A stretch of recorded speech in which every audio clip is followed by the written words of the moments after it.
a blizzard, a mallard, a stillborn Chinese baby speaking backwards. Hello, Jed Gottlieb from the Boston Herald, Guestlisted guitar here with Ryan Walsh of Hallelujah the Hills. One of my very favorites, Hey, as Jen. you know. Thank you, sir. So there's like guitar heroes like Eric Clapton, and then there's like anti-guitarists like Jay Mascis, and then there's like anti-guitarists. I'm putting you in that new third category I just invented. Okay. Does that make sense to you? I think so. Yeah. I was thrown by Jay being an anti-guitarist. Well, I guess he's both, because he's kind of, he's kind of pretty, but he can also be like really ugly. Yeah. I think of guitar heroes as generally playing like kind of melodic stuff, Okay. not too weird. Okay, yeah, sure. Yeah, I don't know. Maybe we'll work on the taxonomy later. But There's that part in the Minuteman document. Do I look at you or the camera? either one. There's that part in the Minuteman documentary where Mike Watt and D. Boone talk about how before they knew how to play guitars, they thought some guys liked their strings loose and some liked them tight, and it was preference. Yeah. And then You're not a shredder. properly. I'm not a shredder in the the sense. Exactly. That's what I'm talking about. Okay, Not good. in We the finally traditional sense. All we right, got here, folks. We made it. But I feel like you kind of, you play simple stuff. You're not going to be like into like that crazy stuff, but you get it kind of exactly what you want out of the guitar. At least it feels like that to me. Mm-hmm. How do you approach it? Like a lot of your solos, I feel it's just like you're just like way up there, and everyone's like horns are blaring and stuff. It's more about like creating a Well, with some wall. with some of the solos, and let's use that term lightly, I do leave room for improvisation. Like each time I want it to be different. So something on like a song like Phenomenology, that's always improvised.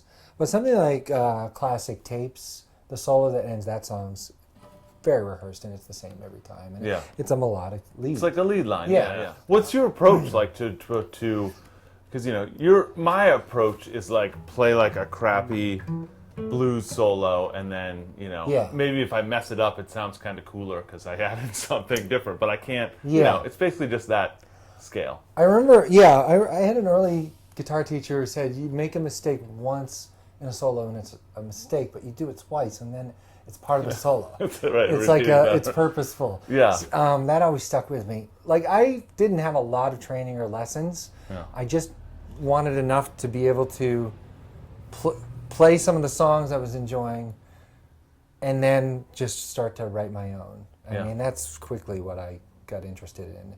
And so, I mean, I know enough to get by, but I really actually like being somewhat in the dark. Yeah. Like I play a lot just like making different shapes with my hands on the fretboard and seeing what that would sound like. And then if I like what that sounds like, just how could I build off that to change it and still have it be part of the same song? People do experiment in weird ways to kind of find their feel.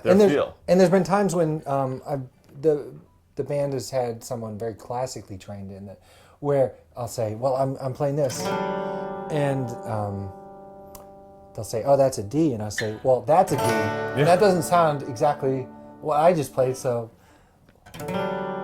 we have to call it something else, or you have to respond to the fact that it's not an exact D. When you're writing, do you do that too? Like, do you throw in chords like that are a little odd? Well, progressions. I think sometimes I think they're really odd, and sometimes I'm right. The band is like, oh yeah, that's an odd structure, and then sometimes I'll think I've made something really far out, and they're like, oh yeah, that's 1-4-5. Right. It's just I've come at it my bizarre way. So play something that you feel like that has like an oddball chord or two. Play like a snatch of something that you. Yes. Hungry Ghost Extraordinaire. I believe we've been everywhere. So that's the same shape, the E shape, and I'm just moving it around the fret, and I'm constantly letting this drone. I love when there's a string that drones on the same thing, even when you're moving around. Yeah, and you get that with that E shape, moving it up. That's like, I don't know, I feel like there's these like hacks or whatever that that no one ever tells you. But I felt that way with the C shape, where someone was like, okay, wait, you can just kind of, you can do this, and it sounds like fine anywhere. Same with that, and then or the F shape. I was like, no one ever, everyone was like, okay, now play a bar chord. Right. But when you can do this, all of a sudden you're like, oh, that really opens up the sounds. Yeah, I feel like when I had enough when I knew enough of the rules to get going, I kind of consciously didn't want to learn more because I wanted to kind of come at it new each time, make mistakes, and just fumble into something, hopefully something new. Yeah. I don't always capo, but when I do, it's high up when. No, I again, this is another way to throw me off the scent of writing the same song. Yeah. If I find I've heard this sounds like something I've done. Throwing on the capo will just get me out of it. Just a touch. Yeah.